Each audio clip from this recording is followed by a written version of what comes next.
მოგესალმებით მეგობრებო. რა თქმა უნდა, დავიწყებ სამძიმრით და კიდევ ერთხელ მინდა მეუსამძლებო სრულიად საქართველოს, ჩვენი სულიერი მამის გარდაცვალება და მართლაც რომ ძალიან დიდი დანაკარგია არა მხოლოდ ჩვენი ქვეყნისთვის, საქართველოსთვის, არამედ სრულიად საქრისტიანოსთვის და მართლმადიდებლური სამყაროსთვის. რაც შეეხება პოლიტიკურ განცხადებას, ასევე არ შემიძლია დავიწყოთ დღევანდელი თარიღის არაღმერთით. დღეს 31 მარტია, 35 წლის წინ, მეგობრებო, სრულიად საქართველომ ხმა მისცა ჩვენი ქვეყნის სუვერენულ მომავალს.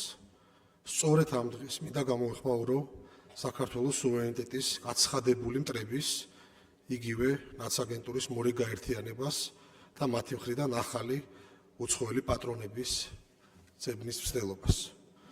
საზოგადოებისთვის ცნობილია, რომ ერთი მხრივ მიხეილ სააკაშვილმა, ნაციონალური მოძრაობის რეჟიმის მთავარმა შემოქმედმა და მეორე მხრივ კი ნიკა გვარამიამ, მისმა გენერალურმა პროკურორმა დაადასტურეს, რომ გაერთიანების შესახებ დავალება მათი გარე პატრონებისგან მიიღეს.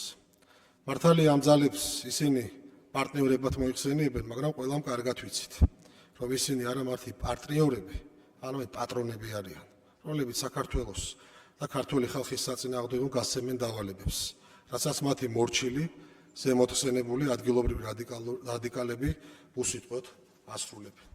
როგორც ჩანს, კვლავ ერთიანი ნაციონალურ მოძრაობად გაფორმებული აგენტები მიიჩნევენ, რომ საკუთარი ხალხისა და ქვეყნის წინააღმდეგ მიღებული გარე დავალებები და მათი მხრიდან გადადგმული ნაბიჯები საკმარისად რადიკალური არ არის, რაც მათი წარუმატებლობის მთავარი მიზეზია.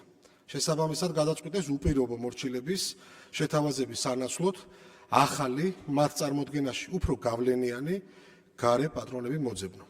ამ პროცესს კი, როგორც თავად დაქვიანოსეს, ამერიკის შეერთებული შტატებიდან იწყებენ.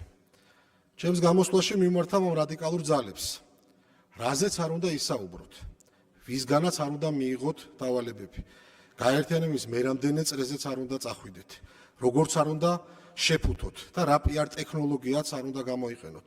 ჩვენი უდღეური, უსუსური, ვითომ და პოლიტიკური ალიანსის ბრენდირებისთვის ქართველმა ხალხმა კარგად იცის, რომ თქვენ ახალი გაერთიანება კი არა, ისევ ძველი ერთიანი ნაციონალური მოძრაობა ხართ და წარმოადგენთ სისხლიან რეჟიმს, რომელმაც ჩვენს ხალხსა და სამშობლოს არაერთი უბედურება დაატეხა თავს.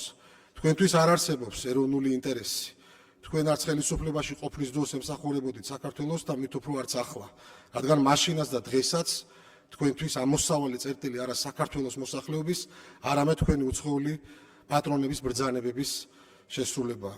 ამიტომაცაა, რომ არაფრად გიღირთ ქართველი ხალხის ლეგიტიმაცია, რომელიც ბუნებრივია, არც გქონდათ, არც გააქვთ და არც აღარასდროს გექნებათ. ამიტომაცაა, რომ შველას უცხოელი პატრონებისგან ელით. მით უფრო იმ ფონზე, რომ პოლიტიკური ყოფნა არ ყოფნის ზღვარზე ხართ.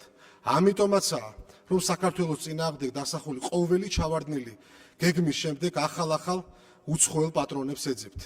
თუმცა ვერ იაზრებთ, რომ ამ ქვეყანაში გადამწყვეტი სიტყვა ქართულ ხალხს ეკუთვნის. თქვენ ასრულებთ უცხო ქვეყნის დავალებებს და ატარებთ მათ ინტერესს საქართველოში. ამიტომაც ხართ უმორალო, უსამშობლო აგენტები. თქვენგან განსხვავებით, ქართული ხალხის მანდატით აღჭურვილი ქართული ოცნება ასრულებს ჩვენი მოსახლეობის დაკვეთას, პირნათლად იცავს სახელმწიფო ინტერესს და სუვერენიტეტს. შესაბამისად, ამიტომაც ვართ და ამიტომაც ვიქნებით ხელისუფლებაში განსხვავებით თქვენგან, უცხო ქვეყნის აგენტებისგან, ვისი ადგილიც ქართულ პოლიტიკაში კი არა პოლიტიკურ სანაგვეზეა. დიდი მადლობა ყურადღებისთვის.